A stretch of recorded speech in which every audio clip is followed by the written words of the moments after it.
यहाँ भी आपको अहम खबर से आगाह करेंगे। एक शख्स ने पाकिस्तानी निजात पर चाकू से हमला कर दिया। अहम खबर से आपको आगाह कर रही हैं। एक शख्स ने पाकिस्तानी निजात फैमिली पर चाकू से हमला कर दिया। वाकये में 50 साला चाकू के वार से फहीमुद्दीन मौका पर ही जाँ बहक हो गए। जस्ते खाकी कल कराची जाएगा, तदफीन पीर को होगी। मकतूल फहीमुद्दीन अजीजाबाद कराची के रिहायशी थे।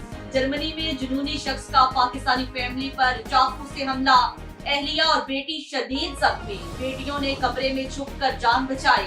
अहम खबर से आपको आगाह कर रहे हैं। एक शख्स ने पाकिस्तानी निजात फैमिली पर चाकू से हमला कर दिया।